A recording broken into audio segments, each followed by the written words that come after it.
Raise your hand if the border is a big issue. Okay.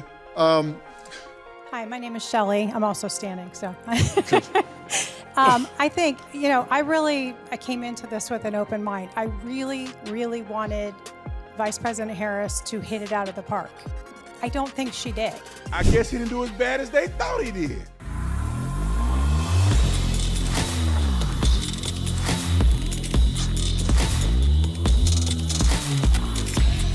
Brought to you by TatumStore.com, TatumStore.com. Make sure you get the merch link in the description section. Like and subscribe to the channel. Y'all already know what to do. Let's get into this. All right, ladies and gentlemen, and ladies, let's go through some of the news articles because people are losing their mind about the debate. I'll say this before I get into this. I said this to Nick. Nick can attest that I said this. During the debate, I thought Trump did a terrible job, right, when I watched it. And I'm not saying Kamala did much better than him. I think she seemed more prepared, even though she lied and was deceptive and, that whole I memorized my campaign speech type thing.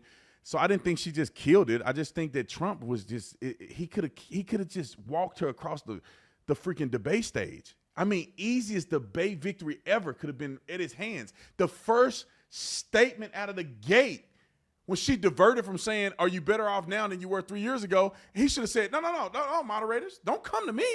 She didn't answer the question. Take my time to give it to her to answer that question. That's why we're here today. And he would have won the whole debate. It'd have been over. I would have took a nap. I wouldn't even live stream the rest of it. But I think that I told Nick is that the next day, you go back and watch it. You go back and look at it. When the emotionalism settles, when the disappointment settles for either side, you start listening to what was actually said and what was not covered in the complete bias of the moderators. You say, well, maybe, just maybe, people didn't see it in that bad of a light. And most people who didn't watch it is going to watch the recap. And if you like Kamala, you like Kamala. If you like Trump, you like Trump. And you ain't going to change after this debate. But let me play what the media is doing. And they interview people after the debate. And it didn't go like they thought it would go. I mean, look at these numbers. This is how Donald Trump even was close to Joe Biden in 2020, was because of the economy.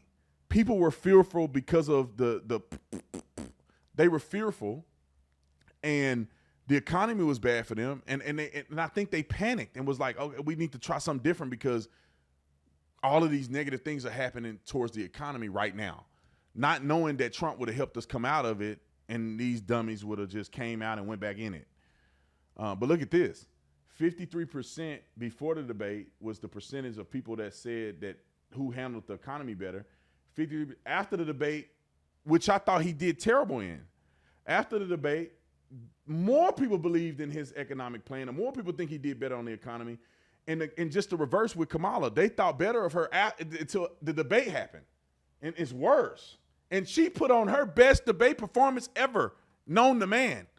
Let me play this video. At the economy here, who would better handle the economy is what we asked. Going into the debate, before the debate, 37% said Harris, 53% Trump. After the debate, again, margin of error stuff here, but numerically she lost a little ground. 35% said so after the debate, that she would better handle the economy. 55% said Trump, and we know that is one of his strongest suits across the polling in this election, and he seemed to hang on to that piece in this debate tonight, according to our poll of debate watchers. What did you see that brought you to a conclusion? I think it's important to remember that we are voting for the leader of our country and not who we like the most or who we want in our wedding party, but who is actually going to make our country better. And we're in an incredibly unique situation where we've had both of the candidates in office before, and we've gotten to see what they would do. And when facts come to facts, my life was better when Trump was in office. The economy was higher, inflation was lower, things were better overall. And now with Kamala's administration, things haven't been so fantastic. And she's saying she can fix the problems that her administration has caused, but I just don't know if I can afford to take that risk. This was Donald Trump's best moment based on your guys' responses, and it was when he was discussing Afghanistan. Listen.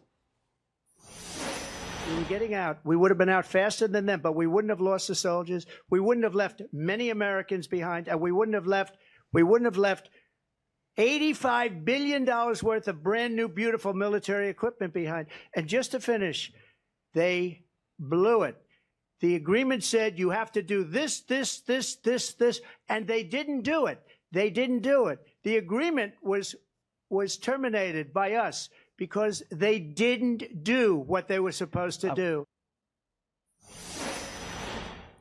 So that was the former president talking about the Afghanistan withdrawal, where 13 U.S. service members were killed in that chaotic process. You're a veteran. There are obviously personal feelings here as well. That answer, and it's been an issue that he's talked about constantly on the campaign. What stood out to you for it? When I first heard that we were abandoning or we were withdrawing from Afghanistan and the way it was happening, I had my Kennedy moment. It was very similar to when we decided to invade Iraq back under President Bush. And when I saw that we were leaving that amount of high-tech equipment in the hands of our enemy, and later that day or later that week, I saw on the news where them celebrating with our guns in their hands. I realized what a travesty that was. In the loss of money in that we abandoned when we left, plus the very bullets that we left there that they were shooting at us as we flew away into planes. I was Here's another one. kind of hoping that we would address more about our broken immigration system, since we really haven't had substantial immigration reform since the 1980s and even further back to 1960s. And a lot of those decisions made in the 1960s and 1980s have caused this immigration problem that we currently have right now. And I was kind of hoping that both of them would talk about immigration and how they would fix immigration. But while Trump attempted to say that there is a problem with immigration and that those that have come here illegally should be deported, she really deflected on immigration and didn't take responsibility or Biden's responsibility for letting people in illegally. Was that a big issue tonight? Raise your hand if the border's a big issue. Okay. This is the kind of stuff that I'm talking about. Like, maybe I'm off a little bit, right? Because I'm in the weeds. I do this every day, man. I'm looking at every story. I'm looking at all this stuff. I'm just in the weeds. And I will say financially, I'm in a total different position that I was in when I was a police officer. So I'm not in the same economic bracket that I used to be. So gas prices and typical groceries doesn't affect me like they used to. And therefore, I don't know what the average American person is dealing with specifically. I don't know how hard people are being hit when it comes to these grocery bills. I know mine go up, but it's not going to make or break a paycheck like it would when I was a cop. If this happened to me when I was a cop, first of all, I wouldn't have had to check because I had to drive 20 or 30 miles to work every day. And I had a little fuel efficient car. But if the gas went up $2-3, I mean, bro, I'd have been at zero. I've been on a credit card trying to just survive. If my grocery bills went up, I wouldn't be able to make it. Like I manage my budget to where I literally had no money at the end of the month, or I was negative money. If anything changed economically when I was a cop, I was dead. I would have had to sell some stuff and go. But I think the American people that are raising their hands about the economy, raising their hands and saying the economy is number one, border is the next, because they're actually dealing with this. I live in a gated community around nothing but white people in Scottsdale, Arizona. It's an affluent area. We don't have illegals. We don't have homeless folks. I mean, we probably have some illegals. They cutting yards and doing all this manual labor here. But we don't have any criminals that are out here acting a fool because I live around nothing but, I would say, affluent people. I'm just keeping it real. I'm not here to be fake with y'all. Act like I'm really struggling and I know what it's like. I don't. I'm out of touch, right? For the most part. So I don't have illegal aliens in my community. I don't have people popping duck necks and taking them and eating them and stuff. I don't have to drive down the street and see a bunch of people hanging out on the sidewalk and I'm like, well, wait a minute, where these people come from? I don't have to now worry about my safety. It could, in the future, it could happen if they don't get their stuff together, but I don't have to worry about my safety like people do in California and some of these southern parts of Arizona and border states and border cities. We don't have to worry about it as much. So when I'm looking at things that are different than probably the most of the American people.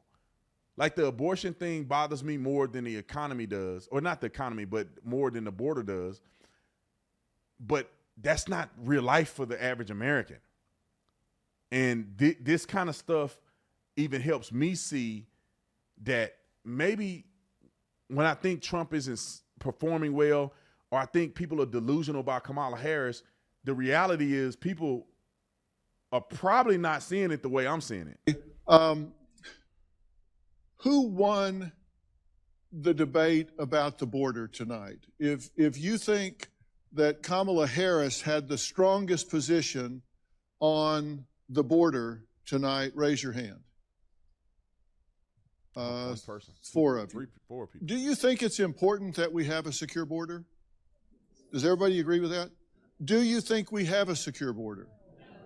Okay. Does everybody agree that we don't have a secure border? Because that seemed like a kind of a uniform no. If you agree we don't have a secure border right now, raise your hand. Okay, everybody, pretty much, not everybody, but almost everybody thinks we need more security on the border. I think, I came into this with an open mind. I really, really wanted Vice President Harris to hit it out of the park. I don't think she did. I think she did better than some people expected her to. The cackle was not there. I kept waiting for it, and it didn't come.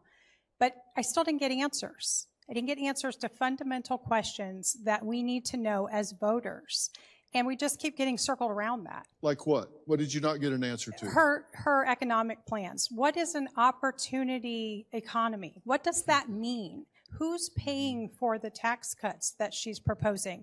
Because in my opinion, giving people down payment assistance on houses just drives inflation up higher. Who's paying for all of these child tax credits? That's just the taxpayers coming out of pocket and hurting the middle class again. So I don't think that we got to the meat and potatoes of the things that really matter. And we know from Donald Trump's presidency before, he can fix the economy. So I was really looking for her to make an impact on my thought process tonight, and she didn't deliver that. All right. How many of you agree that you heard kind of buzzwords, but not real substance tonight? Raise your hand. Okay, raise it real high because they're going to watch this. Now, if Dr. Phil's panel or group of people is now Dr. Phil is in Texas, so okay, that's already a start. But if he actually got a balanced panel of right, left, and center people, this should be encouraging for Trump supporters and discouraging for Kamala Harris. I'm going to say this, and I think that this should be the icing on the cake for a lot of people. And I did this on Piers Morgan's show. I tried to, at least. We were talking over each other the whole time. Not me and Piers, but me and the other soy guests that he had on there and the leftist nut job that was on there. But I said, if Kamala Harris and Joe Biden had done so well, Donald Trump shouldn't even be in the race. Like if the economy and the job creation and all these things that they claim that they've done is so good, I don't think nobody will vote for Trump. Because if Joe Biden had the most votes in American history, which I don't think that's true, but that's what the vote count said, allegedly. If he's the most popular president in American history, he has all these jobs he created. The economy is doing well. They got such a great plan for America and vision looking for it.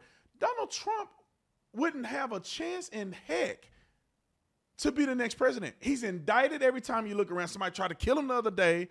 He's been accused of assaulting women, found responsible for assaulting women, which I think that was a complete sham. But regardless of that, how would he even be in the hunt? If he was such a dictator and he did all these great things, he was such a racist, how is he in the hunt? That's because it ain't true. They're just making up stuff for low information voters and people that are not involved, that are just maybe glance at a highlight somewhere here and there. They're saying this for people like that. And I'm encouraged when I see people raise their hands like this. I would be more encouraged if this was in Portland, Oregon, or Seattle, Washington, or D.C., or in California, or somewhere like that. I'd be more shocked. But it does encourage me because I think that maybe people see through the minutia like I do. And maybe it's much worse for them because the money situation. Ain't nobody care. Like not everybody has abortions. Not everybody agree with that. Not everybody's a Christian. Not everybody's a man, or not everybody's a woman, or whatever the case may be. But everybody need their money right. Everybody is getting hurt by the economy except for the top 1% of earners. That's pretty much what that is. So anyway, let me get off here. Y'all comment in the comment section if you think I'm keeping it 100 or you agree with me. I'll see you on the next one. I'm out.